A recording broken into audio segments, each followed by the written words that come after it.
That's a great response. And another thing I was looking forward to pick your brain on for a second is I remember reading an article from you back in the day, which was grow like a new lifter again, and I kind of recall you saying that you changed your views on that somewhat. So, what do you think about the concept in general of deconditioning or detraining purposefully for a while to kind of grow again, as if you were like a fresher lifter with less training experience? So I haven't necessarily changed my view. I need to reword that article though, because like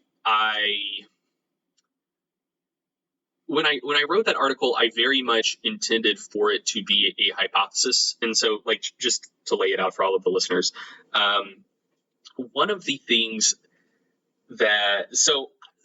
okay, I don't know if many people have actually thought about like why do people eventually stop growing, like mechanistically. Um, like there aren't that many muscle protein synthesis studies in trained lifters, but the stuff we do have seems to indicate that they lift weights. Muscle protein synthesis doesn't increase as much as it does for untrained lifters, but it still does increase.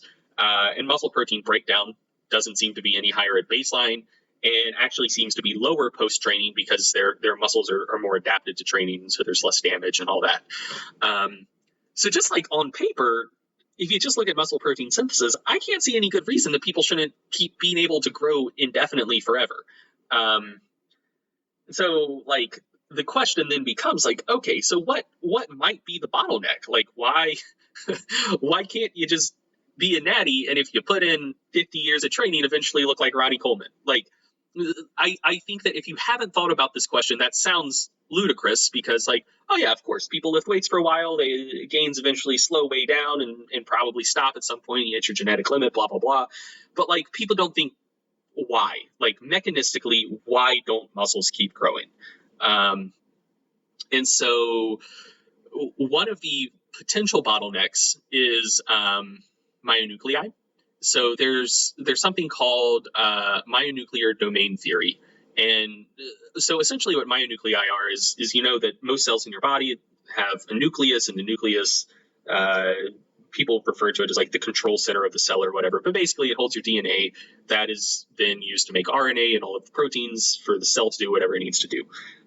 Muscle fibers, on the other hand, are very rare in that they're multinucleated cells. So they have many nuclei like per muscle fiber.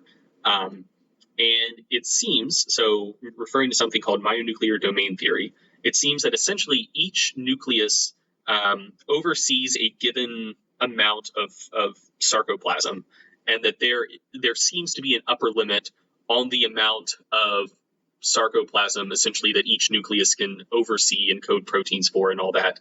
And that when you reach your myonuclear domain limit, like once each myonucleus is overseeing and controlling as much of the sarcoplasm as it can, you probably need to accrue more myonuclei, or else you're going to stop growing. And so the direct, and so again, like I wouldn't necessarily claim that is for sure the reason that people eventually stop growing, like eventually just stop fusing myonuclei, but that does at least seem to be one potential explanation of what would eventually bottleneck hypertrophy.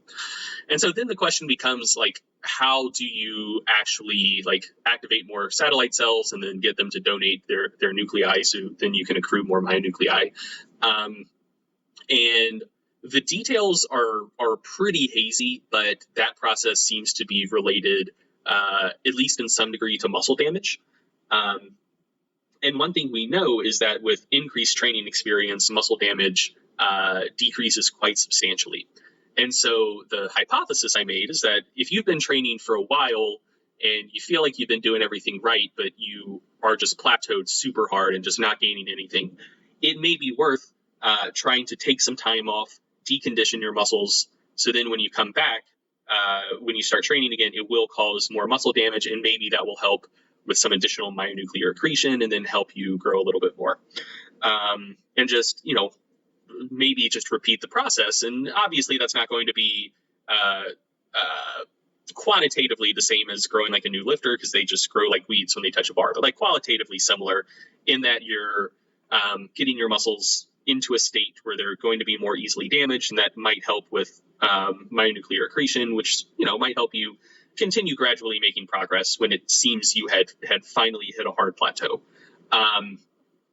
So yeah, like I presented that as a hypothesis and laid out the evidence for why I felt that that was a plausible hypothesis. And I think a lot of people interpreted it as Greg is saying that this is absolutely what happens and is how everyone should train. And that is not how I meant for it to be interpreted. So yeah, I need to rework that article, and less because of any like strictly factual issues, and more just due to communication and perceptual issues. Because I feel like what I wanted to say was clear to me, but a lot of people clearly didn't take away from the article what I meant for them to take away from it. So I feel like I need to go back and rework it so what I meant to say is more obvious. Awesome. Perfect. Well, I think I pretty much asked you all of my nerdy questions. So I guess just to wrap this whole thing up, like if someone is listening to this who, maybe has been training for 1+ years at least, and is, like somewhat trained but is not super jacked yet and wants to proceed with the best kind of practical guidelines possible, like what sort of frequency and volume would you say this person should be starting out?